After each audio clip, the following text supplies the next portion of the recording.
the challenge of fire from the skies. The most common type of firebomb is the lightweight magnesium incendiary, shown here. Its purpose is simple, to demoralize the people and to overtax the local fire departments and air raid precautions units. One bomber can carry as many as 2,000 firebombs in one load, enough to start about 150 fires, unless each bomb is quickly controlled. The problem seems answerless because professional and auxiliary firemen must be dispatched to only the most serious fires. This is where you are needed to protect yourself, your family, your home and community. The answer lies in your hands. Firebombs are dangerous, but you can control them effectively and with reasonable safety, and here's how. First, the bomb itself, 14 inches long by 2 inches in diameter and weighing approximately 2 pounds, falls nose downward, guided by its tail fins. The body of the bomb is a shell or tube of magnesium with walls about 1/2 inch thick. Packed in the center of the shell is thermit. And at one end of the shell is a starting mechanism. In its downward flight, the bomb gathers sufficient speed so that its impact forces the firing pin into a percussion cap, which ignites a starting mixture. This in turn ignites the thermit compound, which fills the core of the bomb. So violent and intense is the thermit reaction that it sprays flaming metal over a considerable area. Stay clear of the bomb during this violent period to avoid being splattered by burning sparks of molten metal. Thermit consists of iron oxide and granular aluminum. All burning requires oxygen. In thermit, the iron oxide is able to supply oxygen to help the aluminum to burn. Because the thermit carries its own oxygen supply, there is no way to extinguish it by smothering, and no way to extinguish it by cooling below the burning point, because it burns at the extremely high temperature of 4,500 degrees Fahrenheit, yielding molten iron and aluminum oxide. The purpose of the thermit is to burn hotly enough to light the magnesium shell, which will now burn intensely for 10 to 20 minutes, during which time it will start a serious fire if left unattended. Magnesium, like the aluminum in thermit, must have oxygen to burn, but unlike thermit, which contains its own supply, magnesium must obtain oxygen from the air or elsewhere. If somehow the air supply could be cut down, we would be able to cut down the burning of the bomb. One way to do this is by using sand. Take this example, for instance. A bomb has fallen into the attic. The violet thermit reaction has finished. The magnesium is burning, but the fire has not spread. So a shovel and a pail of sand are brought up. Pouring most of the sand onto the floor, we start to work. First, shoveling sand over the bomb. This covering of sand makes it more difficult for air to reach the bomb. Thus, though sand will not extinguish the bomb, it will slow up its burning and cut down the heat radiated from it. Notice how close to the bomb the operator can work under these circumstances. Since burning magnesium actually reacts with the sand, the bomb does not long stay completely covered, but erupts through the sand blanket, much like a seething volcano. A few inches of sand are placed in the bottom of the pail so that the bomb will not burn through and carried out. Then the bomb and sand covering are scooped up with a flat-nosed shovel and dumped into the pail. You can see how important the straight edge on the front of the shovel is in making a clean job of scraping up the bomb.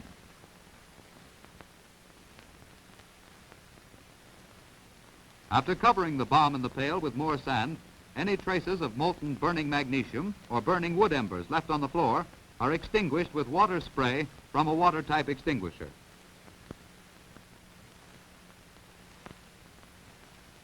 And then, thrusting the handle of the shovel through the pail handle, which by now is too hot to touch, the pail, bomb and all, is carried downstairs to be dumped outside, where it can do no harm. Surprising but true is the fact that water, which puts out ordinary fires, acts as fuel for burning magnesium, speeding up the process of combustion. Oxygen is considerably more concentrated in water than in air, and the burning magnesium is able to decompose water and extract oxygen from it to support its burning. A solid stream of water applied to burning magnesium causes a dangerously explosive reaction. The solid stream forces water into pockets of molten magnesium, forming steam of tremendous pressure, which shoots out, spraying burning magnesium in all directions. On the other hand, water applied in the form of a coarse spray is the best method of handling magnesium bombs. The spray speeds up the burning of the magnesium, reducing the life of the bomb to about 2 minutes and wetting down the surroundings, thus restricting the spread of the fire. The lighter weight of the spray keeps the water on the surface of the molten magnesium, and steam is dissipated without the explosive effect caused by a solid stream of water. Perhaps the simplest and most common device for producing a water spray is a garden hose long enough to reach the remotest part of the attic or top floor. It should have the usual adjustable nozzle, which can be changed from a spray for the bomb to a solid stream for extinguishing fires that have spread in the surroundings. But there always remains the danger that water pressure may fail in a crucial moment during an air raid. Water mains may have been bombed, or fire apparatus nearby may be draining and lowering the pressure in your locality. So don't count solely on a garden hose.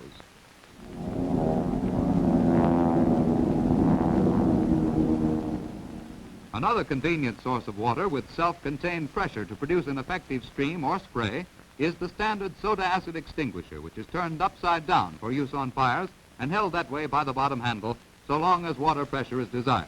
In this instance, we have the most probable situation. As you arrive on the scene, the fire is spreading fast in materials close to the bomb. Using a solid stream, control this fire first. Then, breaking the stream with your thumb partially over the nozzle, create a coarse spray, which is correct for use on the bomb itself, keeping a watchful eye, of course, for any flaring up of the surroundings. To completely extinguish a firebomb and to bring the average blaze, which is spread from the bomb, under control, 2 extinguishers are desirable. And now, a second one is brought in to finish the job. Embers left to smolder are dangerous, so avoid any later flare-up by assuring yourself that none remain. All other water-type extinguishers, loaded stream, gas cartridge, or foam, are suitable for use on magnesium bombs. Here is a foam extinguisher. Starting off with a spray for safety to avoid a possible explosive reaction, the foam is directed at the bomb, which in this case has fallen onto a concrete garage floor. After the foam blanket has started to build up around the bomb, it is safe to change to the stream. Gradually, the foam builds a blanket over the top of the burning bomb, while the water in the foam feeds the burning magnesium beneath and speeds up the fire. Occasionally, the bomb will burst through craters, but for the most part, the foam blanket serves to cut down the heat and glare. Finish off the bomb with another foam extinguisher or any other convenient water spray source. Only water-filled or water solution types of chemical extinguishers are recommended for use on magnesium incendiary bombs themselves. All other fire extinguishers will perform the same effective service on fires started by incendiaries as they always have on fires started from other causes, but they are not effective on magnesium.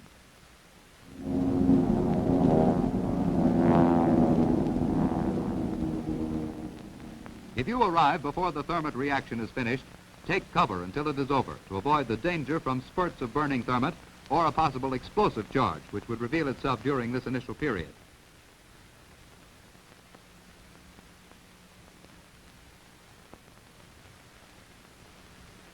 When the bomb has settled down to simply burning magnesium, go to work with a solid stream, first on the fire which is spread from the bomb.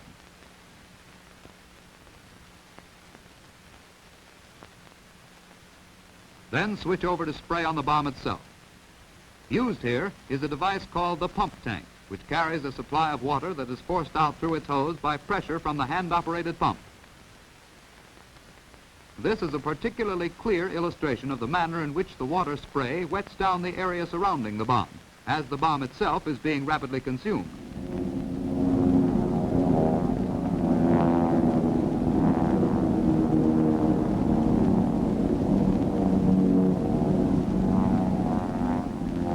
The pump tank may be equipped with hose longer than the standard length, which gives it the only practical feature of the English stirrup pump. The long hose aids in fighting incendiaries out on roofs and up in attic lofts, where to carry anything but a hose would be difficult. With the long hose, of course, the device will require additional manpower. A second man pumps while the hose operator gives his attention first to the fire resulting from the bomb using the solid water stream. There's no point in spraying the bomb first while the house burns down around you, so bring the spreading fire under control to start with. Then give the bomb the works. Incidentally, you'll notice that the further you put your thumb over the nozzle, the finer the spray. Too fine a spray fails to feed enough water to sufficiently accelerate the rate of burning of the bomb. And it is this cutting down of the total burning time that makes water so desirable a method of incendiary control.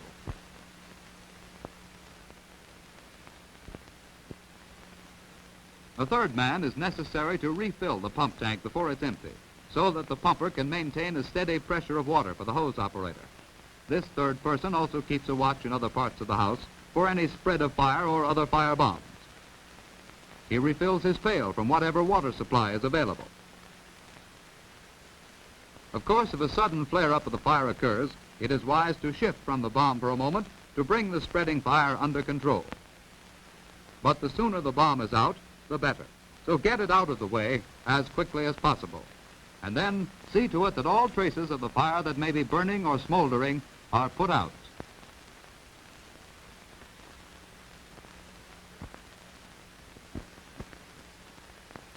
Tests have shown that certain thicknesses of roofing materials will resist penetration, and they are shown here.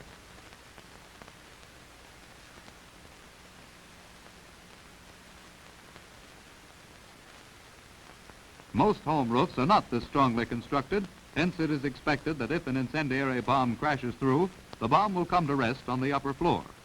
So let's inspect the attic with our air raid warden. Like most attics, it is cluttered up with as fine an assortment of fuel as any incendiary bomb could desire. So out with the clothes and other things which are removable and which might catch on fire easily. A few back issues of magazines at the wrong time could help to make your house more than a back issue. So out they go too. And let's clear out the dollhouse attic, including the dollhouse itself. Clearing the attic will reduce the danger of fast-spreading fire there, but a bomb may still burn through and penetrate the ceiling of the room below. Then you will have to put out fires on both floors. So, if your local building department approves, some protection against burning through attic floors will be gained by laying overlapping rows of building paper, and then by spreading a layer of 2 inches of dry sand. Over the sand, place wooden frames with chicken wire stretched over them, 4 to 6 inches above the sand, so that it will break the fall of the bomb and prevent it from scattering the sand. Keep equipment accessible, ready for instant action. Fire extinguishers should be kept properly mounted for easy access and inspected and recharged regularly. It's easy to keep a supply of sand and shovels on hand. And pump tanks should be kept filled with water and in a handy place. The bathtub makes a splendid reservoir, which should be kept filled in case water pressure fails. And a wet blanket may be used thus for protection when entering a room during the thermite period of the bomb. Now let's review what we've learned. Remember first to control the fire that has spread from the bomb, using a solid water stream to do it. Then deal with the bomb either with sand in the approved manner, or if using water, be sure that only a spray is directed at the bomb itself. By these simple tested methods, you can cope with the menace of fire from the skies, and this does mean you. For if incendiary air attacks occur, all able-bodied members of the community must and will defend their lives, property, and self-respect, so that when the all clear sounds, the threat of incendiary bombs will be reduced to these harmless ashes.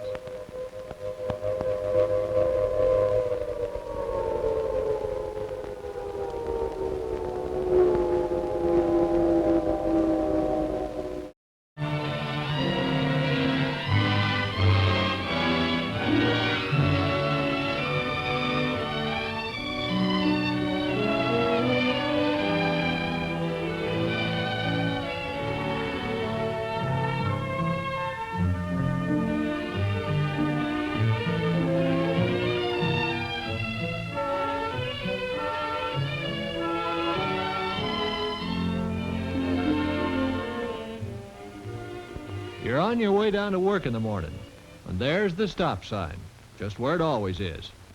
Usually, you don't even think about it.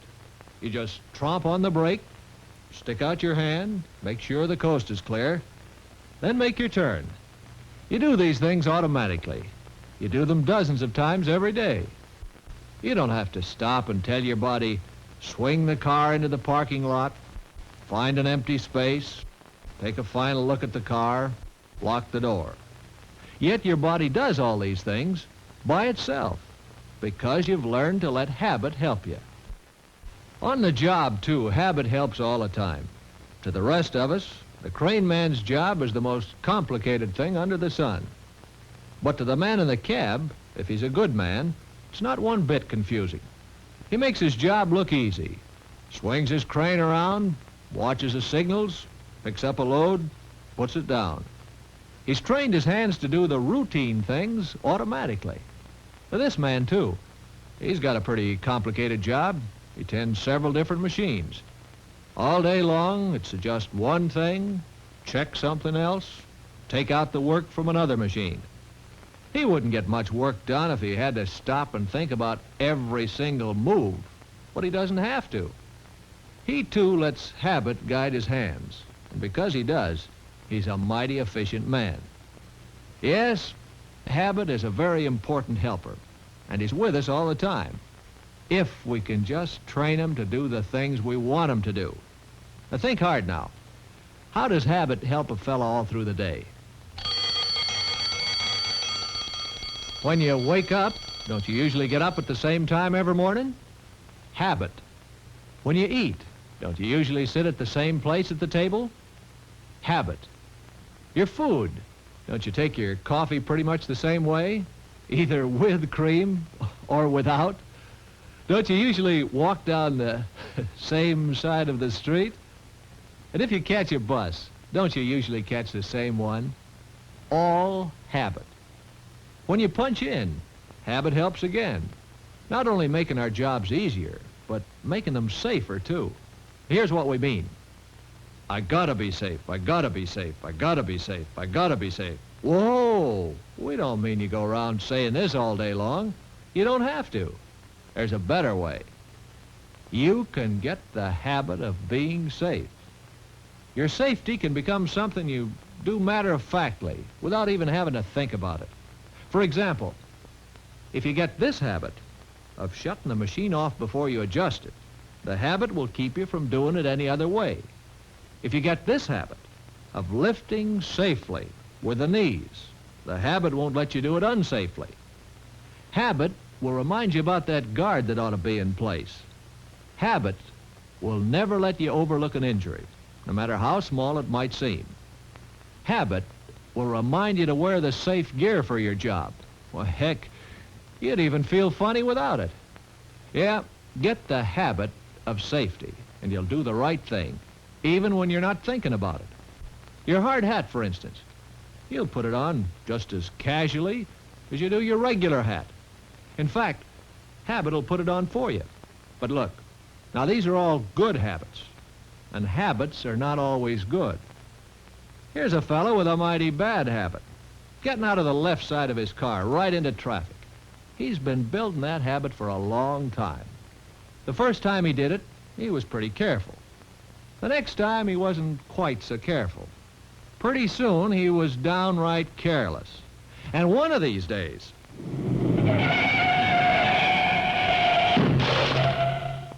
Yep, that habit of his will land him right in the hospital. Come on now, fella, think. How can you replace that bad habit with a good habit? It can be done, easily too. Just 3 simple steps. That's all it takes to form a good habit. That's not hard at all. But wait a minute. Do you really want the habit? A lot of guys talk of forming good habits, but they really don't want to, and they don't get anywhere. So why don't you check up and see if you really want the habit of safety? Look at your fingers, and look at those saw teeth.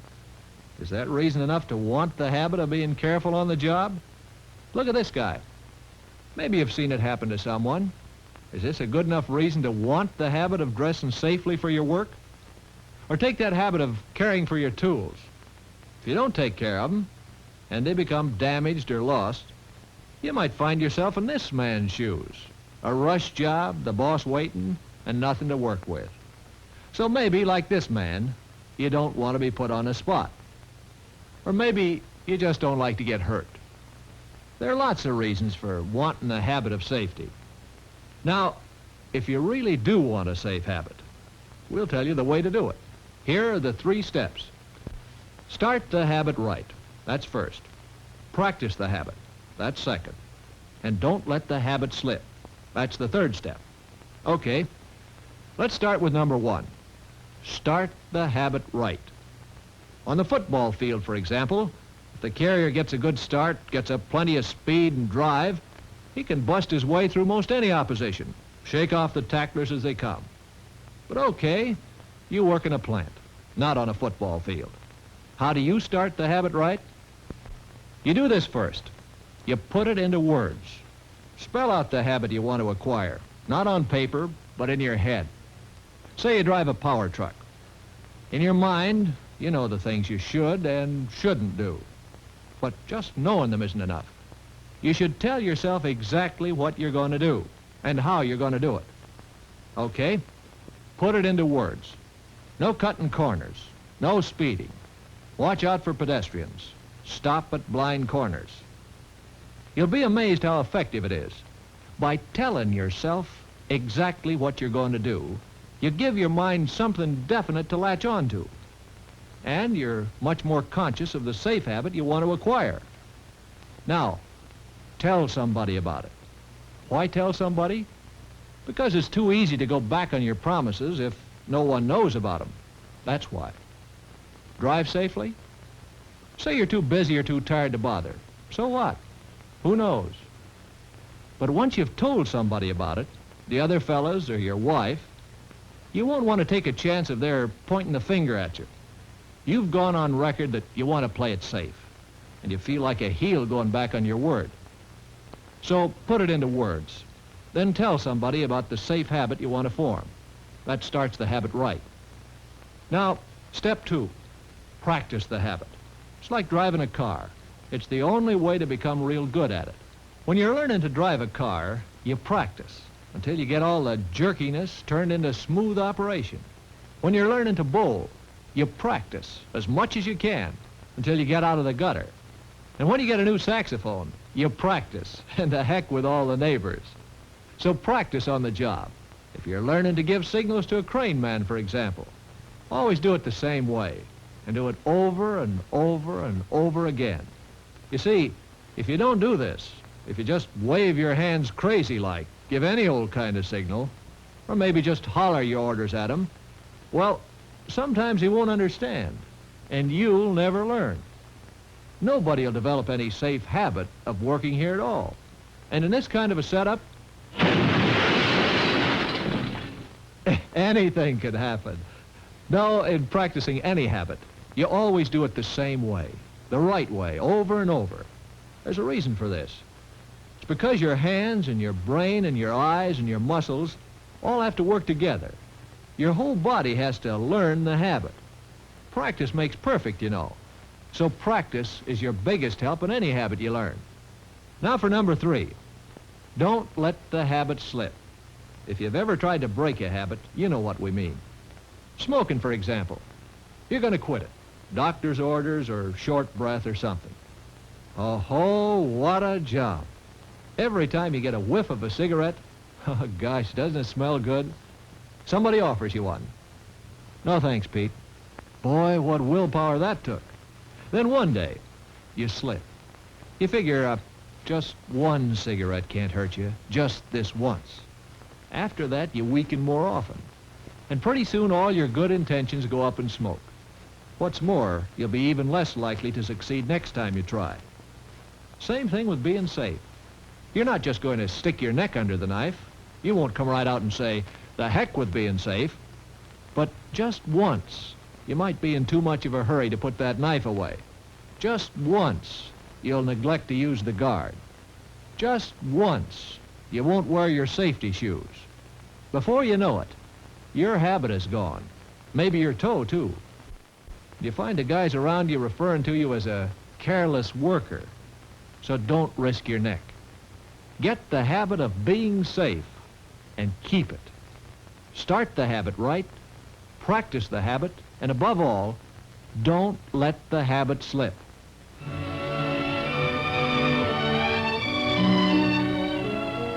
Yes, habit is a real helper who can and will do a big part of our jobs, if we'll let it.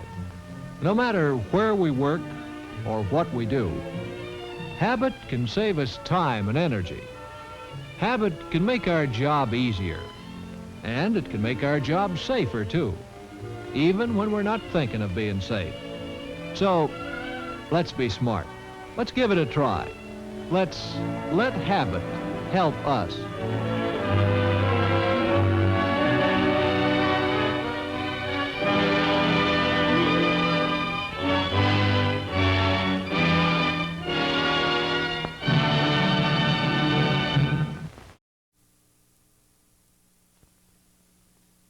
You and I know it just didn't happen. It's because safety with us is almost second nature. We've been trained to keep our eyes open, to avoid accidents, and it works. If we had the same careful approach to private lines. Exactly. Well, some of us do, of course. But judging from the number of interruptions we've been getting, there are a lot of us who don't. And I think if we did, things would be different. You bet they'd be different.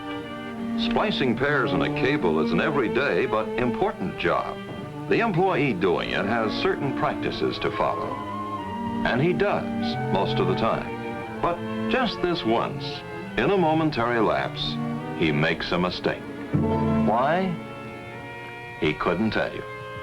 Did he realize the pair he opened carried an important service?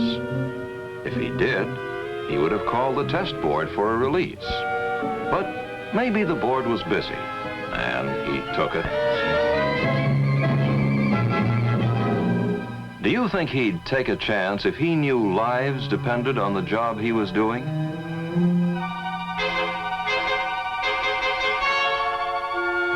Do you think he'd take a chance if he knew that the circuit he was working on carried military information that had to get through? And didn't. Of course he wouldn't risk it, nor would anyone in plant.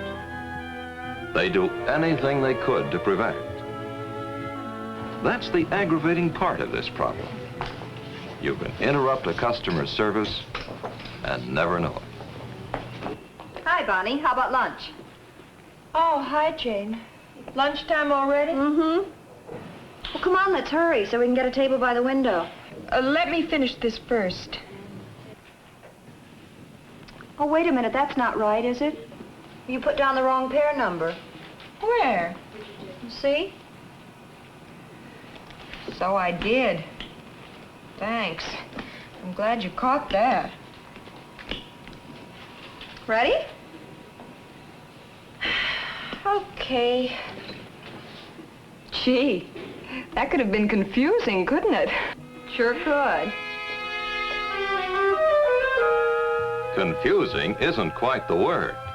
Bonnie's mistake could have caused all kinds of trouble. Let's say it wasn't found in time, and the employee doing installation work was assigned the incorrect work order. He'd have no reason to know that the town fire alarm was on the pair he cut. But it was.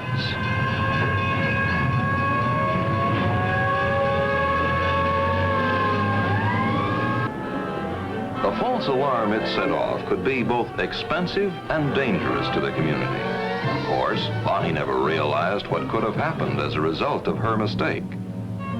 Unfortunately, no one knows in advance. If we did, we'd never make the mistake. A nationwide stock brokerage firm was far from Bonnie's mind when she entered that wrong pair. Yet, had her mistake been carried out, it might have resulted in an immediate stoppage of communications between the branch office and home office of that brokerage concern. Their business is the purchase and sale of stocks and commodities. And if any act of ours puts that branch manager out of touch with his home office, he's in trouble. When his customers buy or sell, the orders must be instantly transmitted. There can't be any delay. And despite the good service we give him day in and day out, it's only human nature for him to complain when we fail him. And that goes for any of our customers.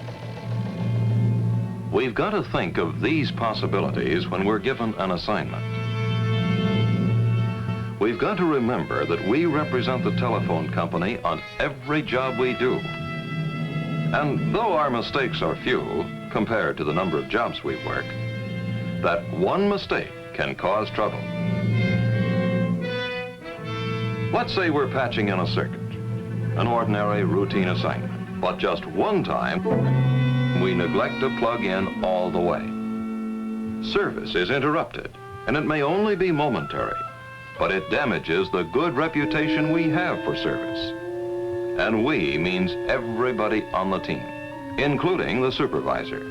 It is his or her duty to see that every person in their department is fully informed on the extreme importance of private lines and stays informed. That's particularly true of the fellow at a test desk. He's constantly in touch with the frame room, and it's his duty to see that the people doing frame work clearly understand his instructions. Jimmy. Yeah? Meet me in cable 32. What pair? Open up the ring on 659. Right, 655. No, not 655. 659. Okay, 659. Got it. The man at the desk has an equally important responsibility to anyone in the field who calls for job verification or clearance. Main repair? This is John Miller. Yes, John. Sam? Yeah. Sam, I'm working on the second step of the transfer on I-Order 239. I have to throw a special service circuit. 1PT77. Will you clear it? 1PT77. Let me see. Yes, it's a radio circuit. Hold up, John, till I get the card and call the customer for a release.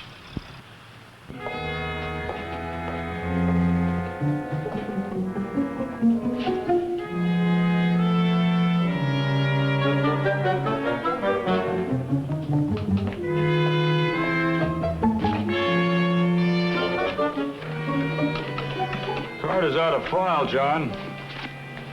Let's see. That line isn't in service now. But I know the customer. Throw it.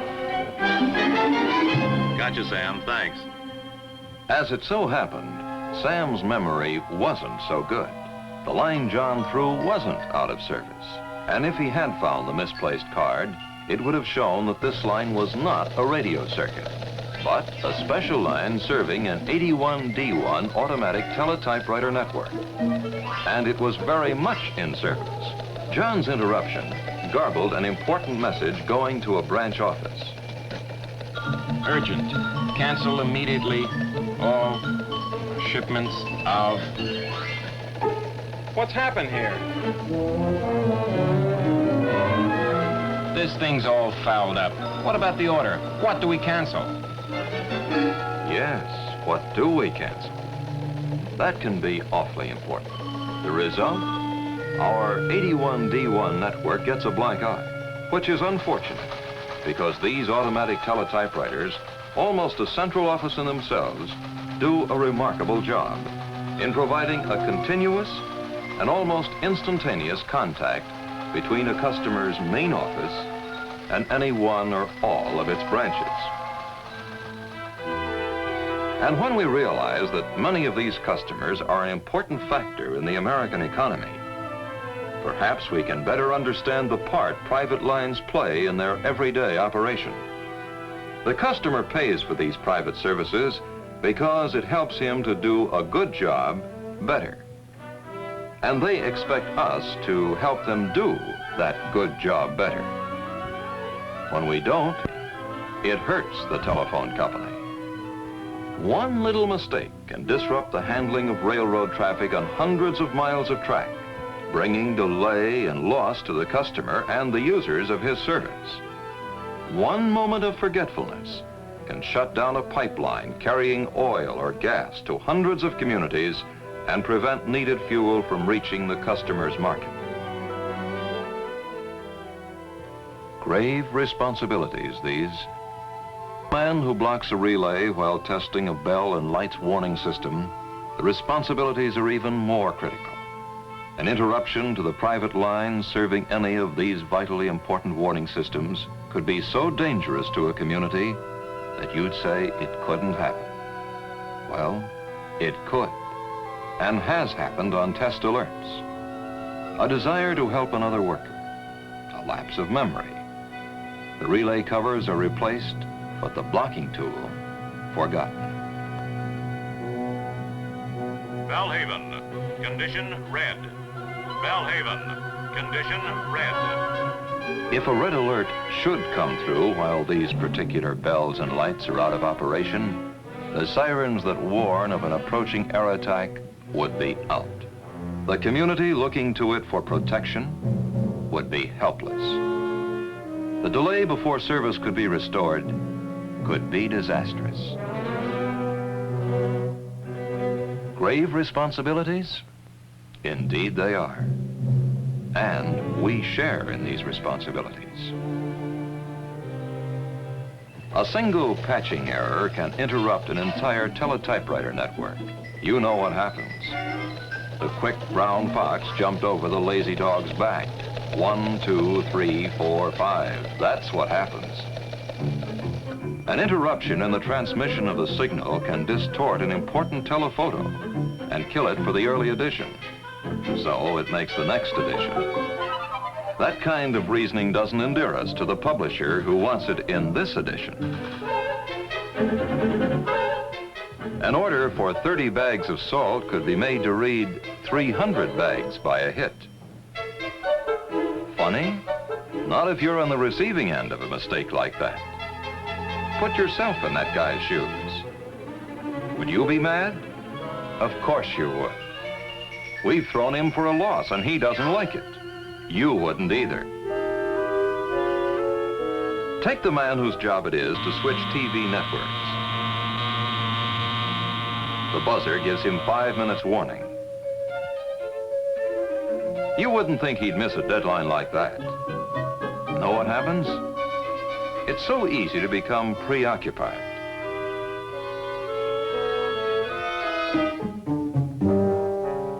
What seemed like a long 5 minutes ticks off quickly. 8 seconds, 7 seconds, 6 seconds. He's lost in thought. The screen goes blank. The network is thrown into confusion. The sponsor is upset. All because of one person's carelessness. The comfort and security of a community and the people who live there could be seriously disturbed by suddenly plunging that community into darkness. One little mistake of ours could interrupt service on a pilot wire to a power and light company. It could bring terror, the possibility of an accident, the alarm that goes hand in hand with sudden darkness. There's the thought that it might have shut off power to an iron lung. Yes, it might have. We can't afford mistakes like that. What about the military? What part do our private lines play in their strategy of defense? Only this.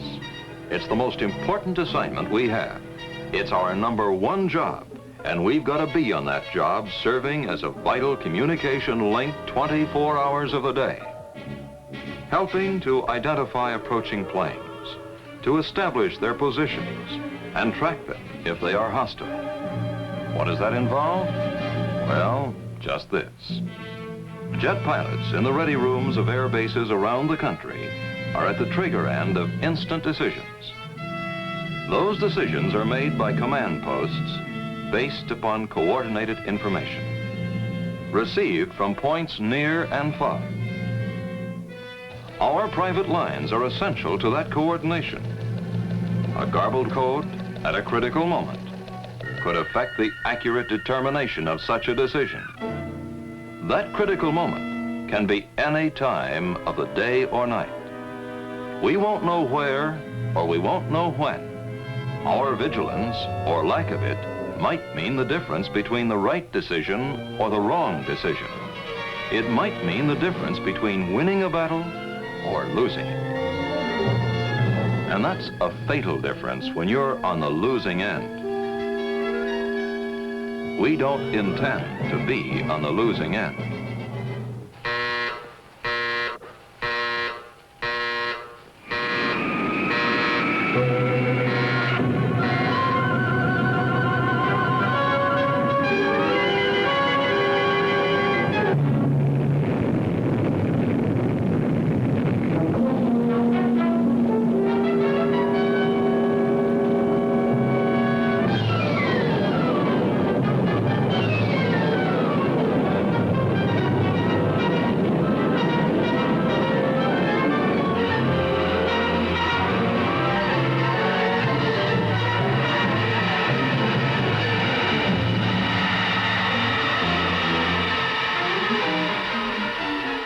Upon these life and death decisions may rest the safety and protection of our communities from enemy attack. Our ability to transmit instant and accurate communications can mean the difference between that protection and failure. It's something to think about. Yes. It is something to think about. It's something we should never lose sight of when we're on a job. There'd be less interruptions, that's for sure. You'd see patches being properly tagged so that the next guy can identify them. You'd see a splicer taking time to make absolutely certain that he didn't cross anything up. You'd find linemen being extra careful not to cause hits and shorts when working on open wire. And everyone would keep the test man advised of his work at all times. Yes, there'd be fewer errors, fewer acts of carelessness if we gave a little more thought to the results of that carelessness. Well, that's exactly what we're going to do, Bill. We're going to give a lot of thought to it. A thing like this isn't going to stop us. Not after the storms we've battled and the emergencies we've faced time and time again. Our job was to restore service. And you and I know of occasions when it wasn't exactly a picnic, but we did it. It just isn't in the cards that guys who break their necks to restore service are going to interrupt it. Not if they can help it. And for my dough, they're gonna help it. I certainly hope you're right, Pete. We're stepping into an age of speed that's going to make our present-day communications look like a homing pigeon in reverse. And whatever that electronic tomorrow brings, we'll have to be ready for it. I'm not worried about that. We'll be ready.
Who's supposed to be taking care of the safety of others, Harry.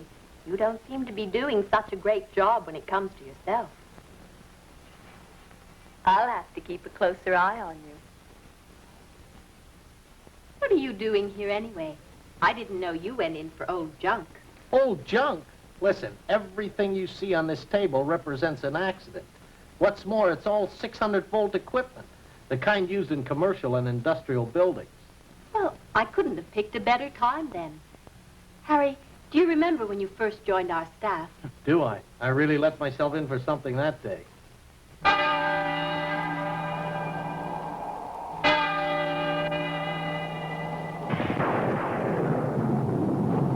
All right, Harry.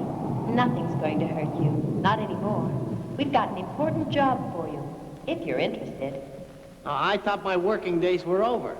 Not yet. We need a troubleshooter, someone who can guard people who become involved with electricity. We think you're the man for the job. Safety is a never-ending task, Harry, and we really need someone with your experience and qualifications. Need me? That's a laugh. I could have used them. You got yourself a man. You can start right away. You've done such a great job. We thought we'd expand your activities to take care of the people who work around higher voltages. Well, take these accidents. I'll bet that in most of them there wasn't anything basically wrong with the equipment. After all, it's designed to be safe, or it wouldn't have the CSA seal of approval. But equipment, like this switch box, it can become defective, and it's mechanical as well as electrical. If it's poorly maintained, it becomes worn and dangerous just that much faster.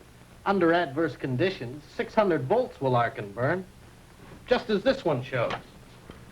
Misuse, sheer misuse. Looks like it was hit with an arc welder. Nearly new, too. Do you know what ionization is? Ionization? Oh, dear. And we covered it in training school, too. Well, normally air is a pretty good insulator, but when a high voltage arc occurs, air ionizes. It changes its composition so that it actually conducts current. When that happens, the arc continues to burn and grow until... There's an explosion or a fire. Right. At least temperatures get so high that components will melt and run all over the place to cause further arcing. Or it sprays out like the blast from a shotgun. I thought it would knock a person flying. No, not necessarily. That's why it's got to be treated with respect. Harry, you're really a professional.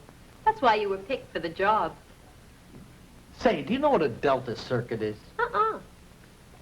It's a three-phase circuit. And if you remember, many flashes and fires are caused by a ground fault in a three-phase circuit. The current for an ungrounded delta or three-phase circuit is supplied from a three-phase transformer. A voltmeter connected between any phase and ground will read about 347 volts if the circuit is functioning normally. In a circuit that is functioning normally, the voltage phase to phase in this case is 600 volts. But the voltage from phase to ground, due to the capacitive effect of the conductor, is about 347 volts.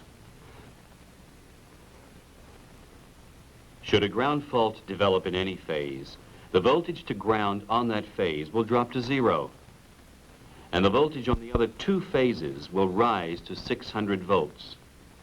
Delta or three-wire 600-volt systems are usually used to operate motors and have different characteristics from star or four-wire systems used for 600-volt lighting, where a grounded neutral is necessary. Often, several installations, even in separate buildings, are fed from a single three-phase transformer over the same delta circuit. This can sometimes present a problem should a ground fault develop in one building. As illustrated in the previous diagram, the building where the fault occurs has a voltage drop to 0 on the faulty phase, while the remaining buildings experience a rise to 600 volts to ground on the phases not affected by the fault in Building D. A similar situation can develop in a single building where the service from a three-phase transformer is used to supply a number of different departments. A ground fault in one piece of equipment will again produce 0 potential to ground in the affected phase and cause a rise to 600 volts on the other two phases throughout the entire building. The resulting strain imposed upon insulation and other equipment might, under certain conditions, lead to failure and create a second ground fault. This now means that we have a short circuit through the ground, which would undoubtedly cause a shutdown of the plant. High amperage in the system could now cause extensive damage to equipment and possible injury to operators. Well, that's the story of 600 volts. There's your call to action. And don't worry, Harry. You'll do all right.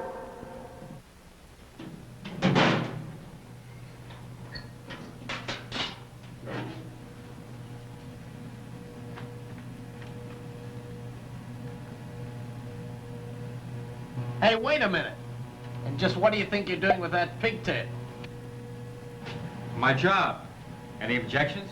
I've got plenty of objections, if that's any indication of the way you do your job. Boy, you sure are asking for it. That's a 600-volt three-phase circuit, man. You stick this 110-volt thing in there, and that bulb will explode faster than you can blink. Use a voltmeter or a ground fault detector for checking the circuit. They just for decoration, or were you actually going to wear them?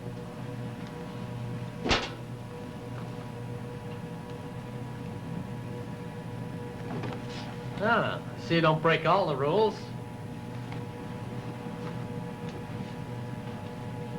Good. Rated for 750 volts and tested in a lab last month.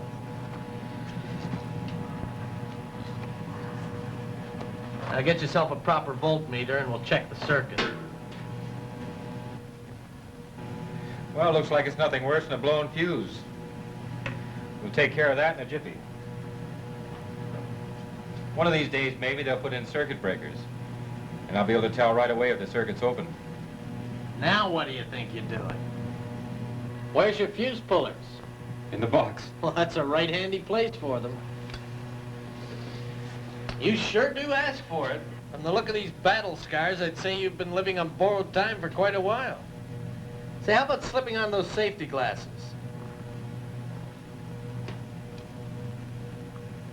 Now, you look like you're in pretty good shape. Say, don't forget. Stand aside.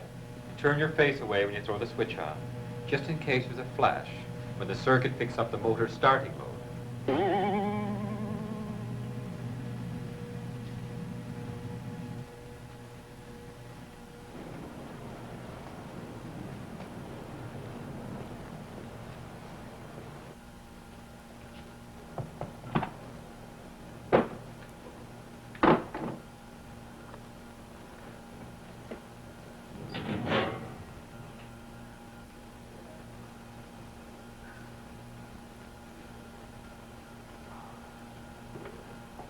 Haven't you forgotten something?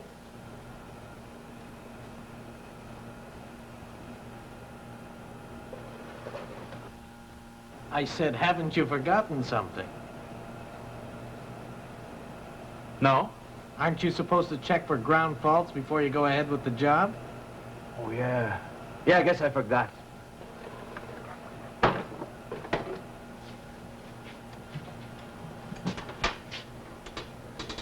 Everything looks pretty normal? Yeah, without testing.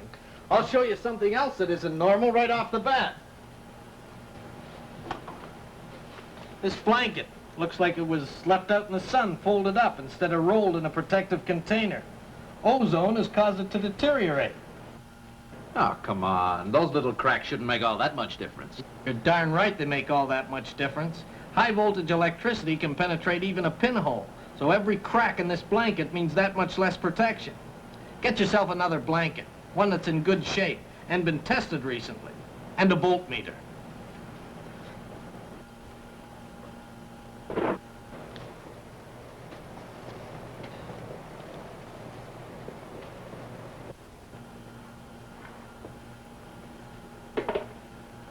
Well, I guess I'm ready to make my tests.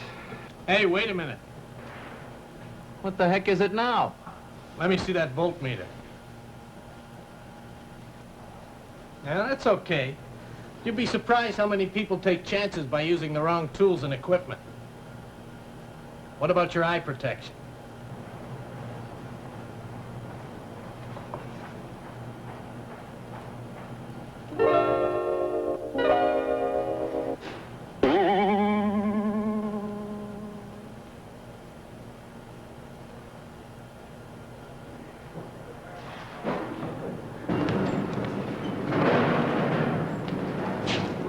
That's the one.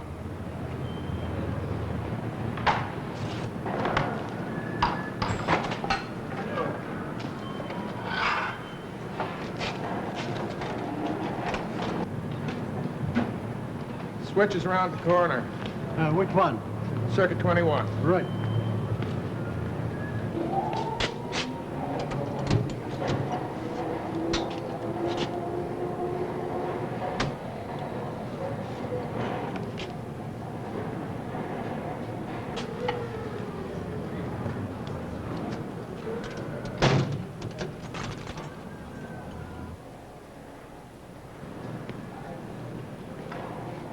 Hold it. Hold it there. What's the matter? That switch he opened back there is for a 600-volt lighting circuit. 600? I thought everything in here was 110.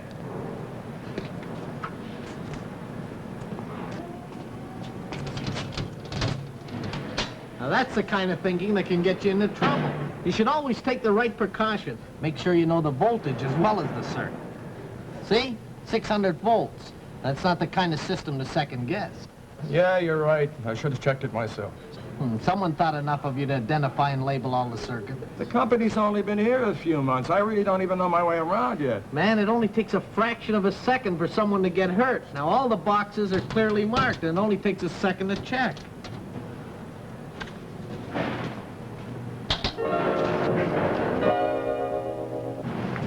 Hey, look at this. Never mind about that. Get me some rubber gloves.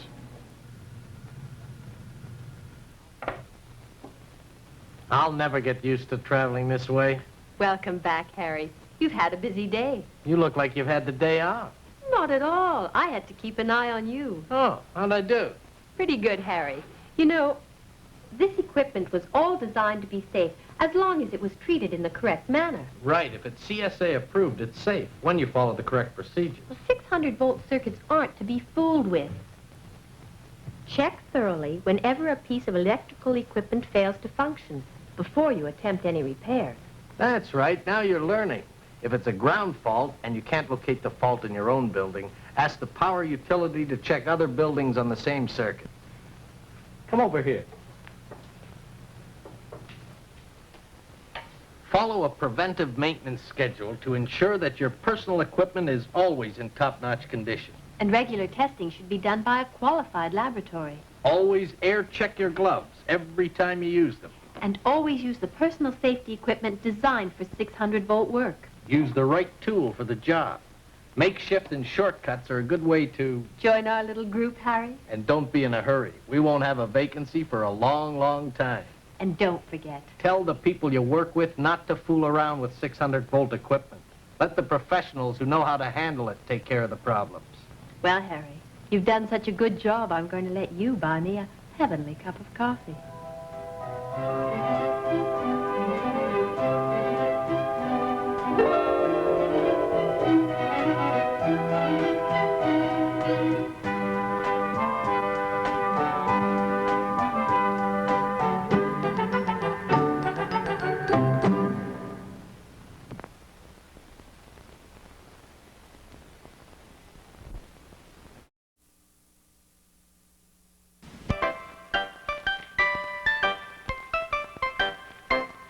Hi there. I've been waiting for you. I'm glad to see you made it through. My name's Ashley. Ashley Burns. I'm sort of the pilot light around here. You know, the head flame. It's my job to spark people's interest in fire safety.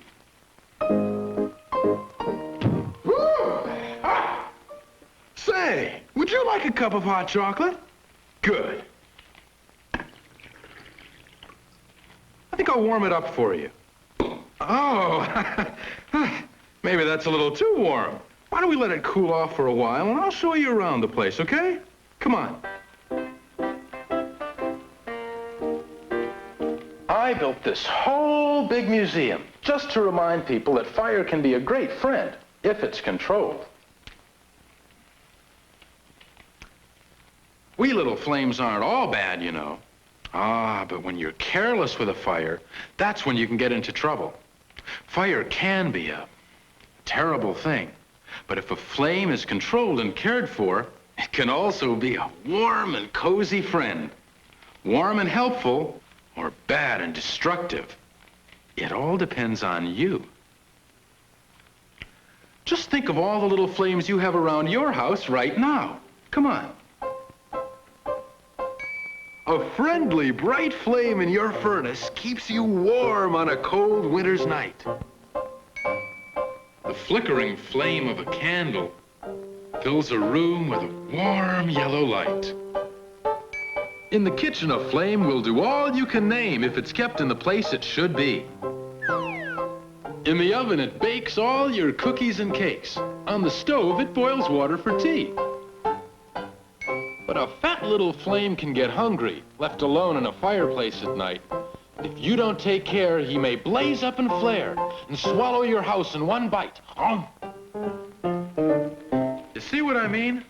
Fire can be a great friend, but we flames can also be very unpredictable. Hi, I'm here. Hey, I'm over here. Back here. Over here. Here I am. See? You can never tell where a flame will be next. Oh, it may look like fun, but if you happen to get a flame near something that'll burn, look out. Unpredictable, that's the word.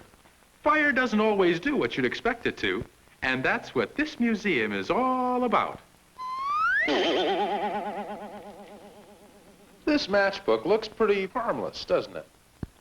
Well, that's what a very nice boy by the name of Brian thought when he spotted it on his way home from school one day. Now, everyone's been told not to play with matches, and so had Brian. But some people don't listen. They just have to learn the hard way. Brian ran into his front yard and saw his sister Mary playing with her doll. He showed her the matches, but she wasn't interested. Brian started striking one match after another.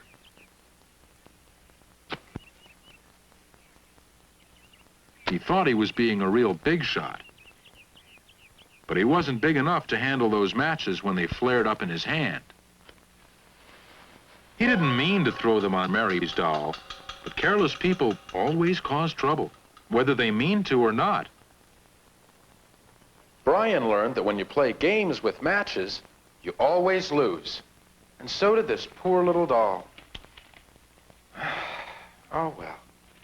You know, some people think you need an open flame like me to start a fire.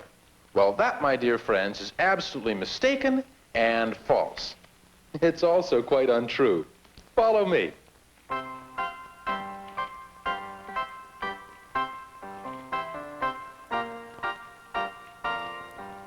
All you need to get a fire started is a lot of heat. And as you can see, this one had plenty. It's a good thing my friend Ralph wasn't wearing it when it caught on fire. Ralph was usually very careful about such things as fire. But today, his mind was on other things.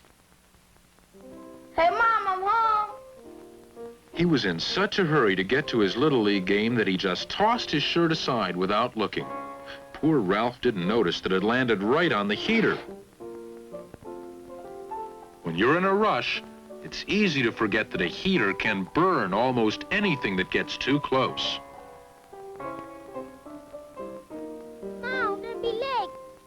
You can see why Ralph was in a hurry, but the heater didn't care. Heaters never care when people are careless. I must have 100 half-burned shirts like this in the museum. Shirts and pants and sheets and dresses and towels and whole houses. Oh, excuse me. I shouldn't get so excited, but you know, a heater or anything that can get hot can be just as dangerous as an open fire.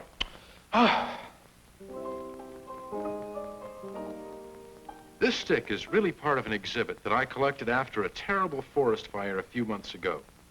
What you see here is just about all that was left of those beautiful woods. Oh, I remember that forest before the fire. Tall, beautiful trees and a babbling brook. And more animals than you could name. Lots of places for people to go camping and picnicking, and that's the sad part. Now, nobody start a forest fire on purpose, and these campers were trying to be extra careful. As the boys were getting ready to leave, their father reminded them how important it was to leave the campsite as clean as they had found it. He told them to pack the sleeping bags and the ice chest while he made sure their campfire was out. All weekend long, Tony and his little brother John had been very careful, clearing the campfire area and smothering the fire with dirt whenever they would leave. But campfires are funny things. Even when you think they're out, there just might be a hidden ember still blazing away. We've already seen how a little glow can grow into an uncontrolled flame. Well, all that paper bag needs is a little heat to turn it into a ball of fire. If Tony had realized just how deadly that paper bag could be, I'm sure he wouldn't have been quite so careless.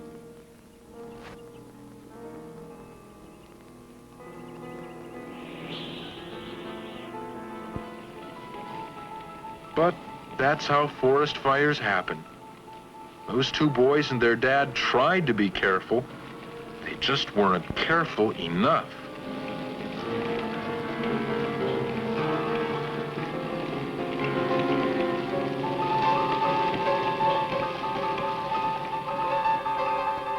And now nobody will be using that campsite for a long, long time. A forest fire is fire at its worst. What can a little flame do when it's people that don't care? Ah, well, maybe if more people come to visit my Fire Safety Hall of Flame, they'll begin to get an idea of what fire safety is really all about. It's people, careless people that cause fires, plain and simple.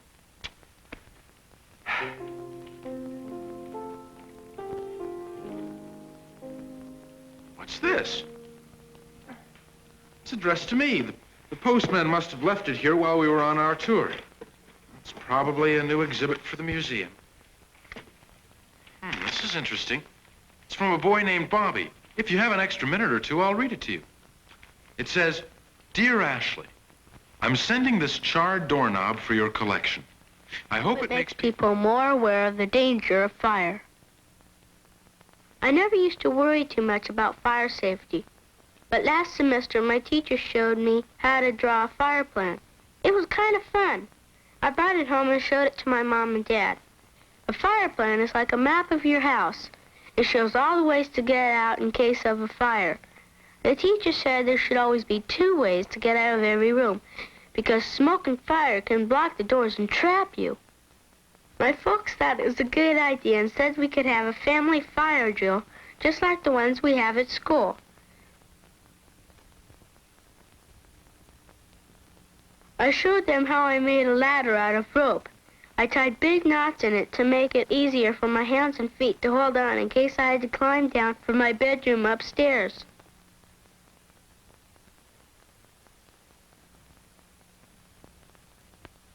I showed them my fire alarm, too.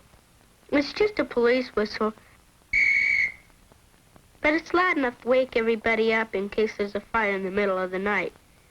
We decided that if there was a fire, Mom would call the fire department and Dad would get the ladder to help me out of the window. I sure am glad we made a plan, because last Thursday night, our house caught on fire while I was sleeping.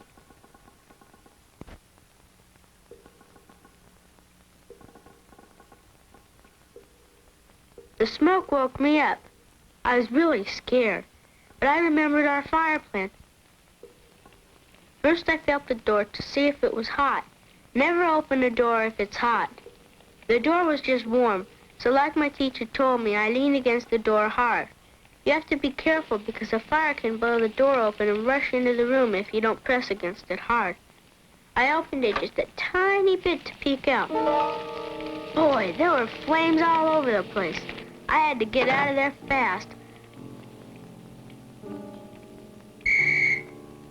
I blew my fire alarm and pounded on the walls to wake up Mom and Dad.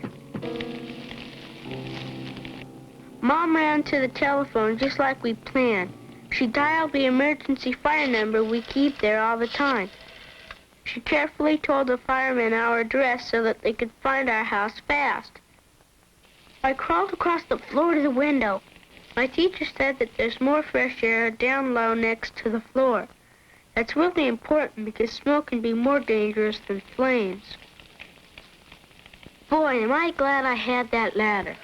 I tossed it out the window real fast and started to climb down. Dad came running with the big ladder to help. It only took a minute or 2 for all of us to get out of the house. We were safe. The firemen saved our house, and we saved ourselves. It's an awful thing to have your house catch on fire, but we were all glad nobody was hurt. So I just thought I'd send you this to let others know how important it really is to plan ahead in case of a fire. Signed, your friend Bobby. Well, this certainly deserves a place in my Fire Safety Hall of Flame. It warms my heart to know that at least somebody is thinking about fire safety. If you see a fire, find a phone right away. Dial the fire department and you'll save the day. I'm I'm so glad you came by and stopped for a chat. To talk about safety and fire and all that. 'Cause fire is a friend if it's where it should be. But in the wrong place, it's a sad sight to see. So won't you be careful? It would be a shame if I had to place you in the Great Hall of Flame. Oh, my goodness, it sounds like a 5-alarm blaze. I guess I better get things warmed up for another exhibit. I'm so overworked, it just burns me up. Well, I'd better pop off. Goodbye. Be careful.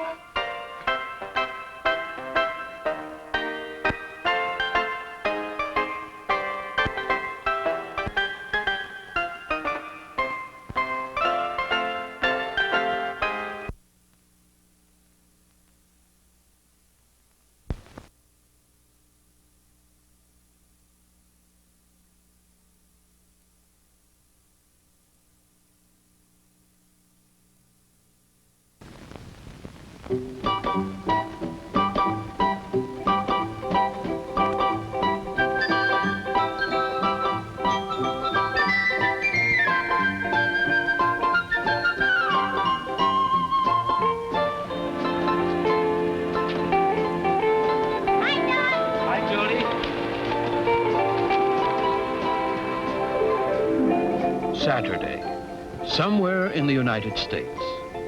And today, like most Saturdays, very much like the last to all who live here. However, one thing will be different. In just a few seconds, at exactly 2 p.m., the bicycles will disappear.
I'm sorry.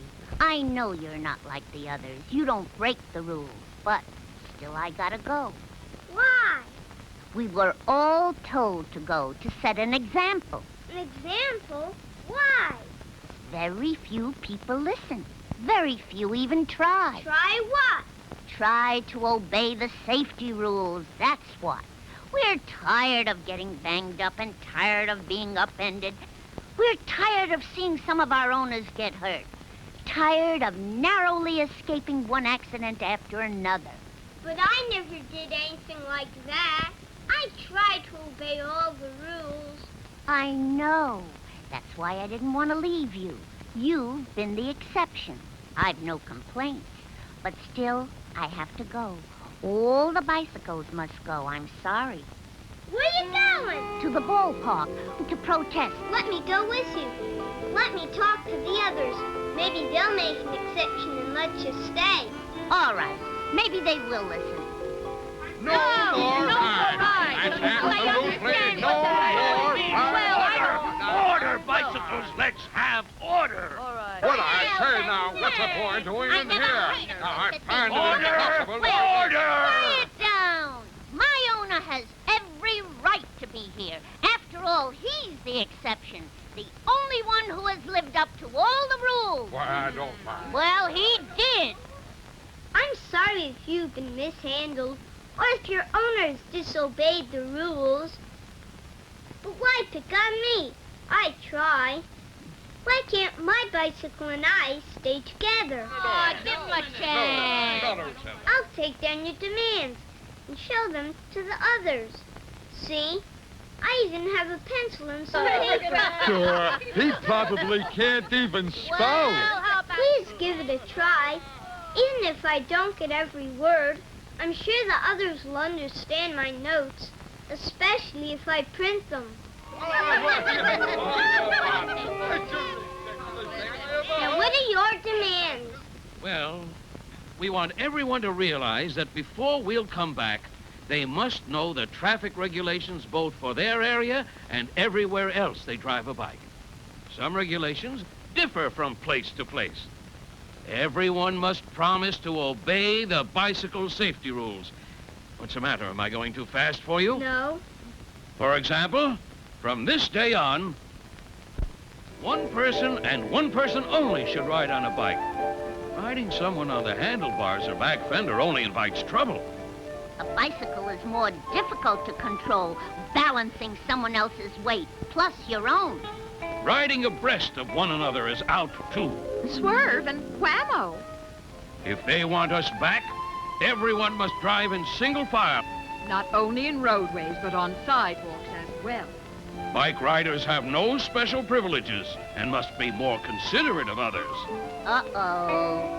They must realize the importance of traffic rules, stop signs, and signals, and must obey them just as motorists do driving a car. They should get it in their heads they must keep to the right like cars do, and stay as far over to the right as they can. Driving against the flow of traffic can be dangerous, too. A car driver just can't give proper attention to the oncoming cyclist and the oncoming car. Look what happens when a cyclist swerves. Bike drivers should never weave from side to side or change lanes suddenly. Motorists can't always anticipate sudden or reckless movements. If you have to turn or change lanes, always give the proper hand signal. This is a must, after all. The driver behind you doesn't know what you expect to do. It's good common sense and courteous, too.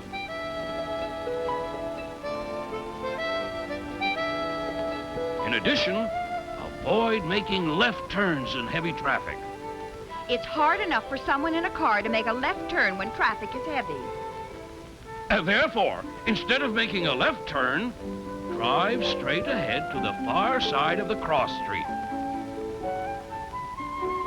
Stop and dismount. When the traffic light changes to green, walk your bike across the street. And continue on your way.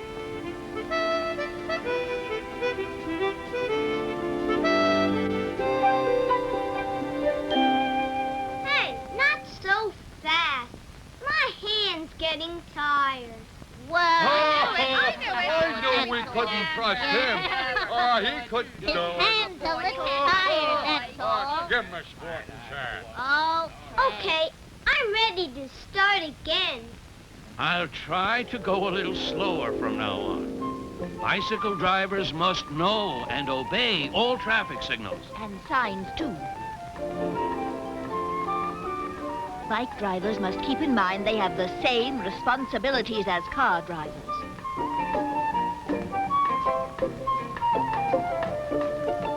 Failure to stop can be mighty serious. Oh, heavens.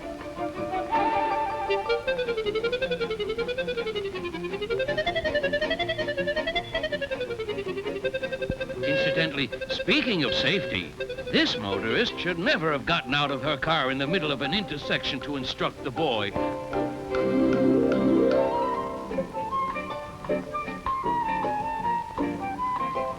That's right. Check for traffic, then head on your way. In addition, every person driving a bike must keep his mind on what he's doing. Not thinking only causes trouble. See what I mean? They'd be able to spot emergencies in the making and steer clear of them. When they don't think ahead, things like this happen.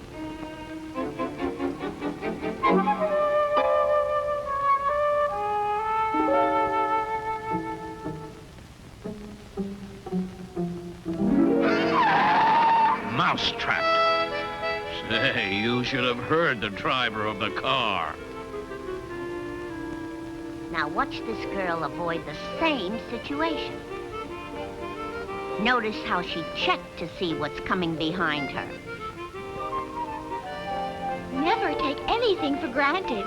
Be on the alert for the unexpected.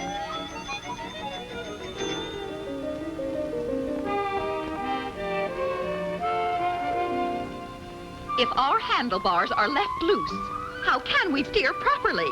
Keep us in good repair at all times.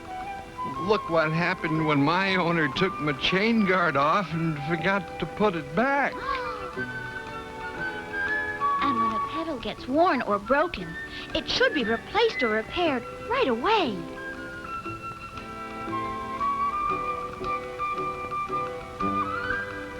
Same with brakes. In an emergency, they've got to work.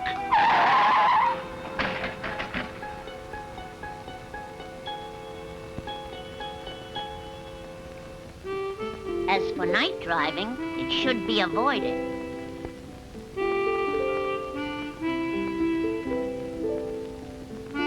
When it gets dark, it's time to put us away. 6 out of 10 traffic deaths occur at dusk and in darkness. If it is necessary to drive a bike after it's dark, like this messenger, see that your bicycle has a front light that works. A reflector or red light should be mounted in the rear, so you can be seen from behind. As for sidewalk rules, there are a number of important ones. Sidewalks are mainly to walk on. They are definitely not the place for stunts.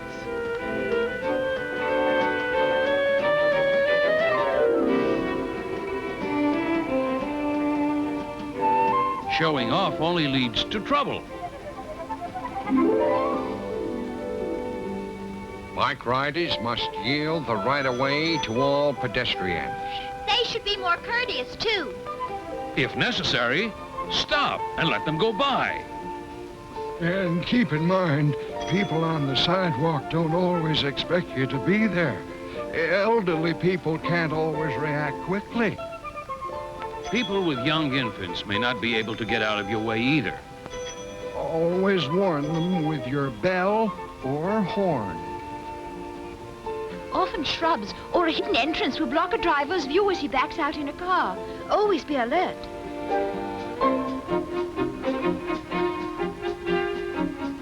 Never enter a roadway without first looking in both directions for traffic. When the cars have passed, continue on your way. This is what happened when my owner didn't. And this is what happened to me. I doubt if I'll ever be the same. Oh, what a pity. Well, that about does it. Those are our demands. If they want us back, every bike driver in the community must promise to accept his or her responsibilities. And each must promise to obey the safety rules. Now, take your bicycle and go. But don't tell them where we are unless they agree to our terms. Promise? Promise. Go. We'll wait here to see what happens. Good luck. Bye now.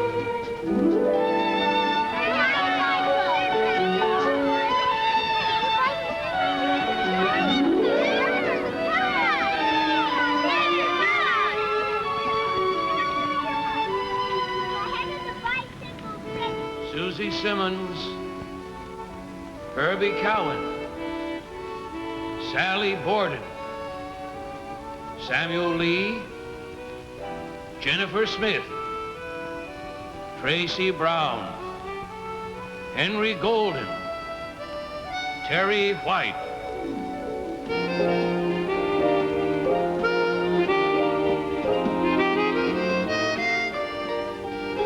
Saturday, somewhere in the United States. What happened here could have happened anywhere. See to it that it doesn't happen in your town. Know the traffic and bicycle rules in your community.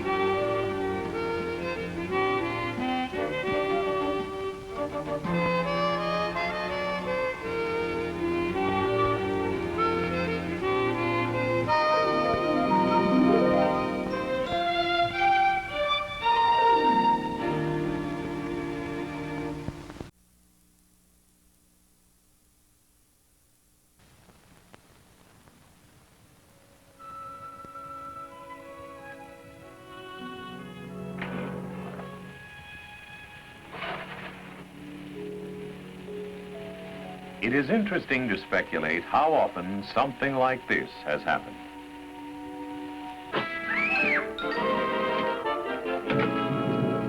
Operator, give me the fire department. Fire department. Help! My kitchen's on fire. Come quick! Now the person on duty is left to figure out where in the community or city this particular kitchen fire is. All they know for sure is that they'll be criticized if they don't respond. In reporting a fire, remember that the person on duty doesn't know anything about it.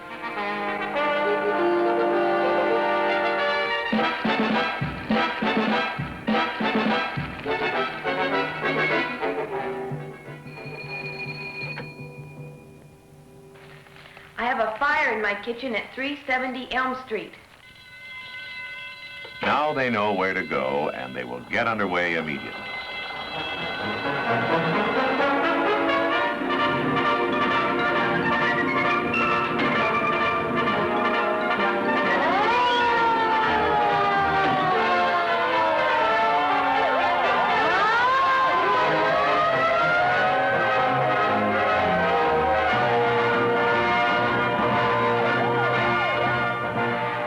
Incidentally, it is not only a good idea to have the number of the fire department attached to the phone, but if there is an alarm box in the neighborhood, be familiar with where it is and how to use it in the event the flames or smoke conditions keep you from reaching your phone safely.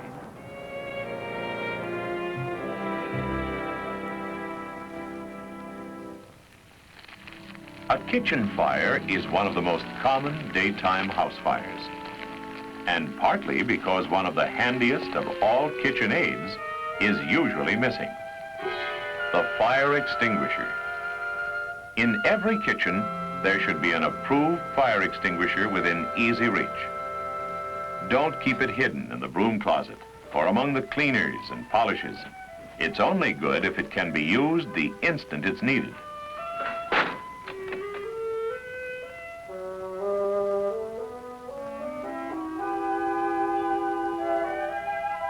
Your fire department is always willing to give assistance on how to handle your extinguisher. It can save your house and even the lives of your family if it is in ready working order at all times.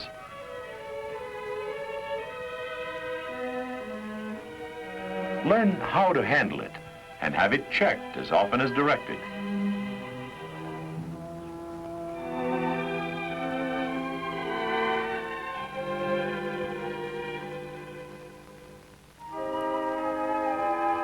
The kitchen fire hazard is due to the cooking activities here. But there is usually another source of trouble.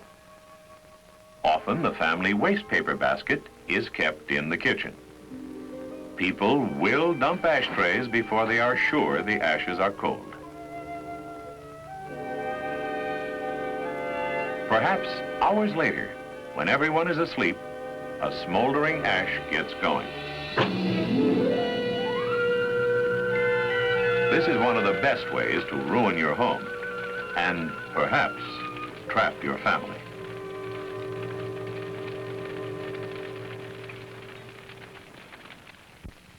In older homes, there are other hazards, such as too few electrical outlets, resulting in this common error: dangerous overload. Too many appliances, especially those that heat foods and draw large amounts of current, can be loaded on one circuit. Such houses have no heavy-duty circuit, as required by the modern National Electrical Code. Meal preparation is the time of greatest danger because there are open flames or extremely hot cooking elements.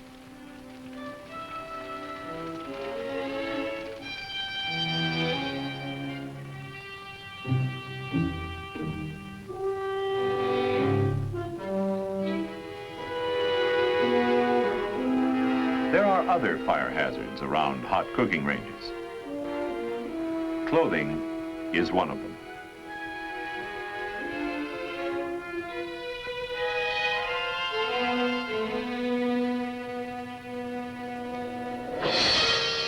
Clothing can burn. However, the greater number of victims of such accidents are the elderly or the very young. For this reason, when there are youngsters about, it is best to turn handles away, out of reach of small hands. And never let children play around the range. Broiling in many electric ranges requires that the door have a special stop to keep it ajar while broiling is going on.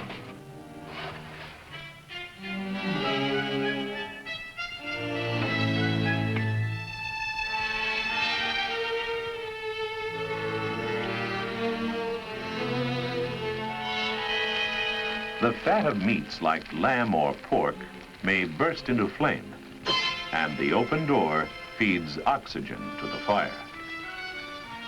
Slam the door shut, turn off the heat, and try to smother the fire. If the grease keeps burning, open the door a crack and use your fire extinguisher. If this doesn't stop the blaze, or if the oven is so hot there is a reflash, then you have a kitchen fire. Get everyone out of the house and call the fire department.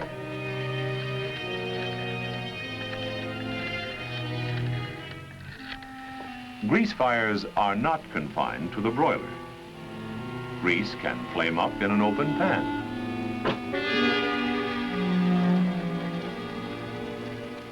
Never try to carry it out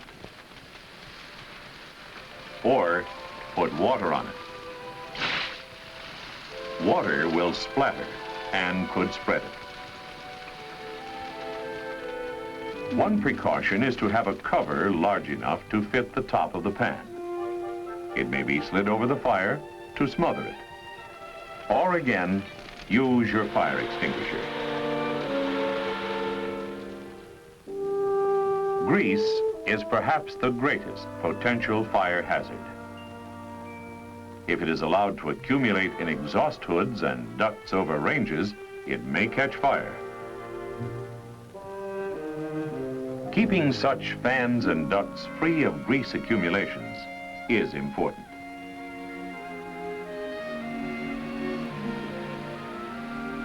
And if a fan exhausts into the attic without a duct leading to the outside, the attic can become a place for fire to breed.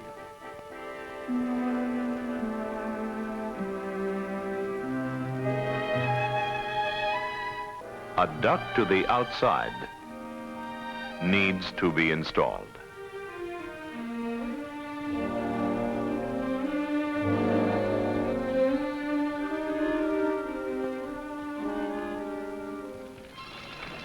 Wastebasket trash or other combustibles can be fought with a spray of water from a garden hose.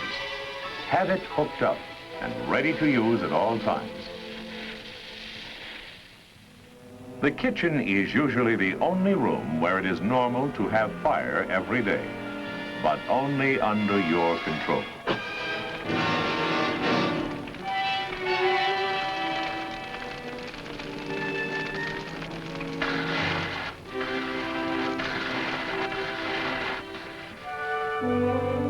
So remember these simple rules. If you have a fire, be sure everyone gets out of the house. Be prepared with the number and call the fire department. Give your address.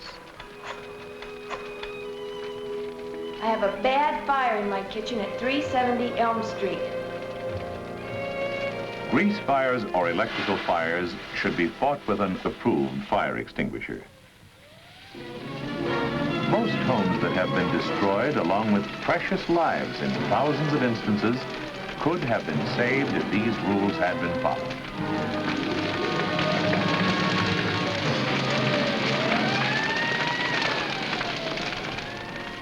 Of course, there is one rule more important than all the rest.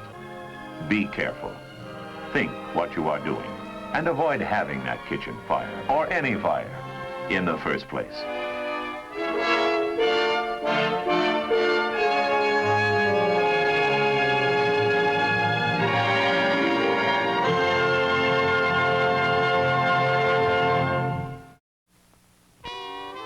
Safety is a package deal that's made up of a lot of things. But let's get down to the root of why we act safely, or why we don't. It's called attitude.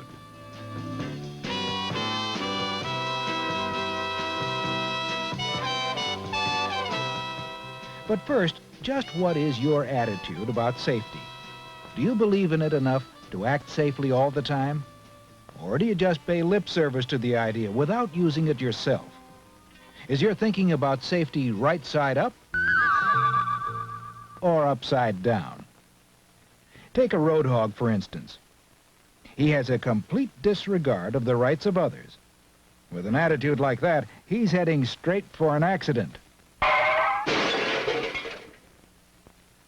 What is an attitude?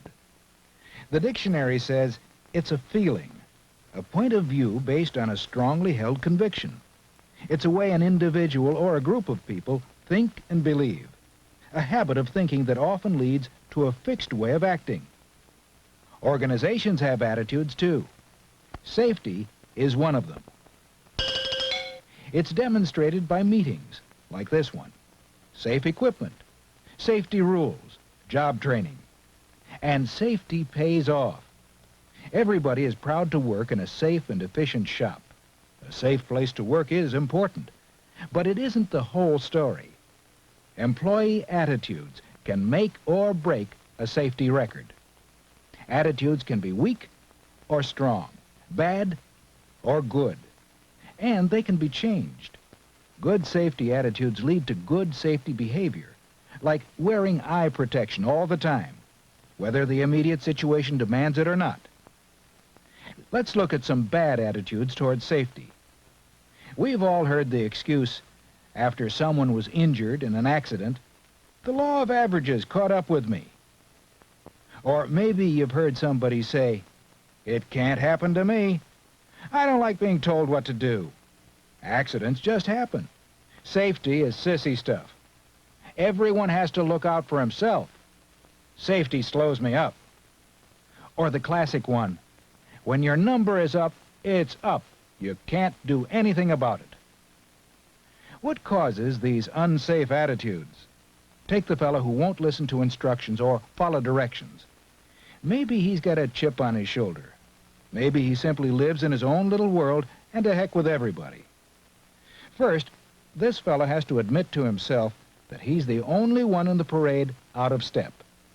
Then he has to realize that he can do more as a part of a team than as a loner.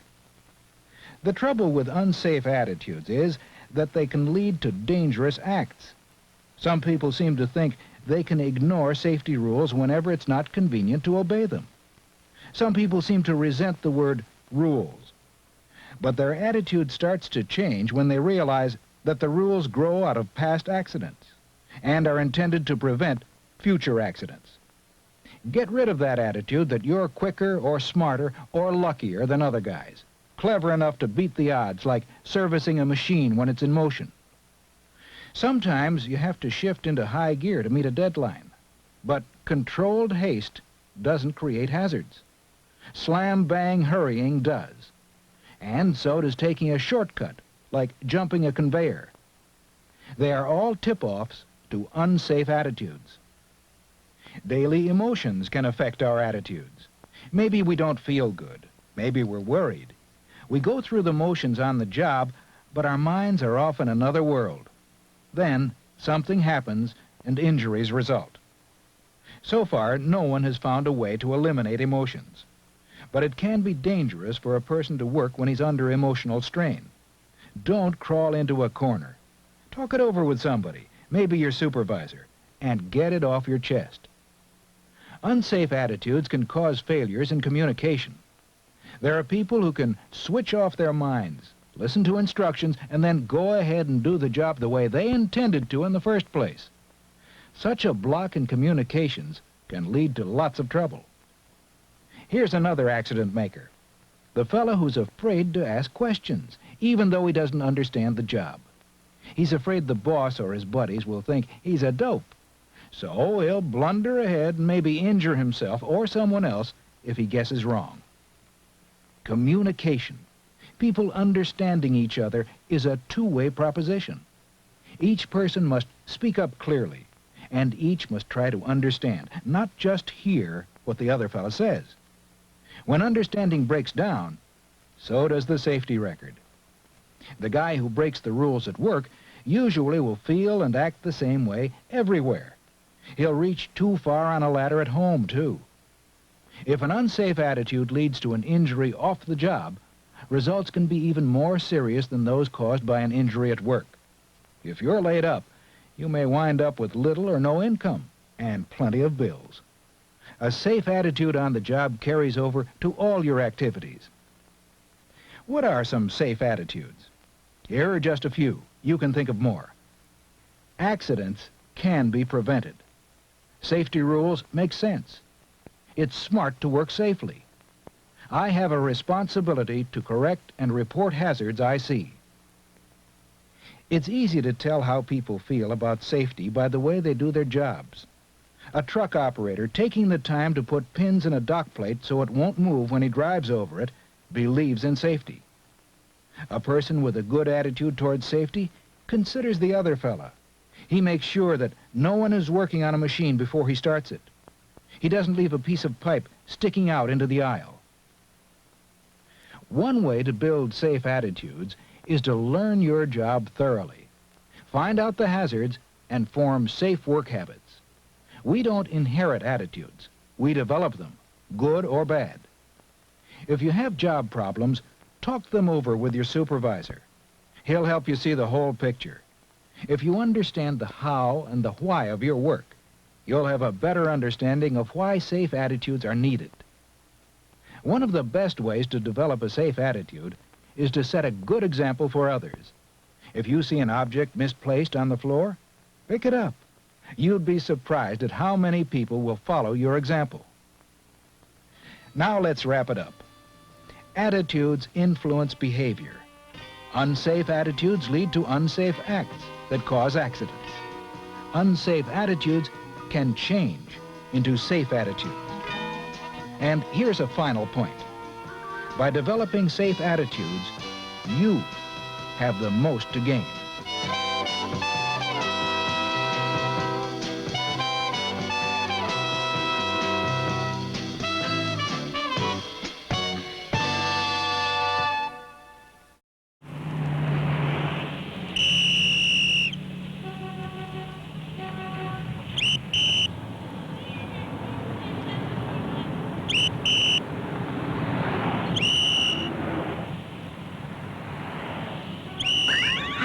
I'm Willie Wetzel with an important message about crossing streets.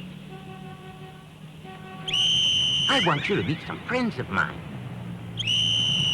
If you like them, maybe you want to join them. I hope so.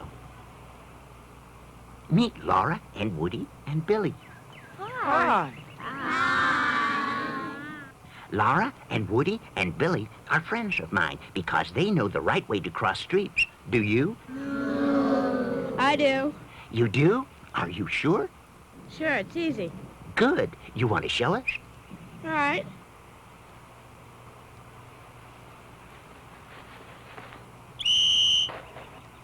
I think maybe you'd better listen to Laura, Woody, and Billy.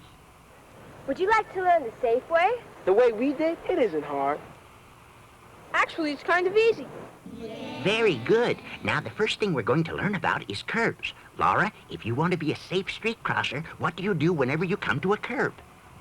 You stop.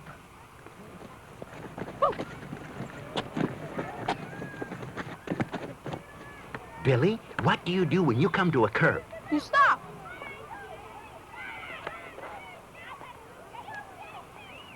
Woody, what do you do when you come to a curb? You stop. Correct. When you come to the curb, you stop. Always? Always. Every time. You always stop when you come to a curb. Correct. You're absolutely right. You stop every time you come to a curb. There may be cars coming and you don't want them to hit you.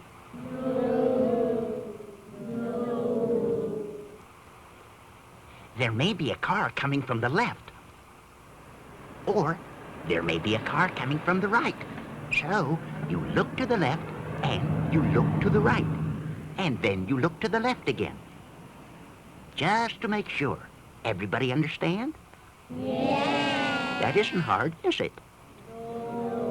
Before going into the street for any reason, when you come to the curb, you stop. Then you look to the left, to the right, and to the left again. You don't go into the street until you're sure no cars are coming. Now, just to be sure you know left from right, let's have everybody wear a yellow glove on their left hand. And everybody wave their left hand. That's great. To be sure which is your right hand, let's everybody put a purple glove on their right hand. And let's wave the right hand hard. Really wave it. Very good. Now, let's wave again. Left hand. Right hand. Left hand. Now, to make it even easier, everybody raise your left hand and watch this. Okay, now everybody raise your right hand. How's that? Let's try it. Maria, would you like to show us how to cross safely? You stop at the curb and look to the left, to the right, and to the left again. But now there's a car there. So you wait till it passes and start all over again. You look to the left, to the right, and to the left again. Now it's clear, and you're okay. Good. Thanks, Maria. Bobby, will you show us how it works? First, stop at the curb, then look to the left and to the right. But there's a car coming, so you wait till it passes and start again. Look to the left, look to the right, look to the left again. The street is clear, and you're okay. Thanks, Bobby. Everybody with us so far? Yeah. I thought you would be. Now, what do you do if there are cars parked on the street?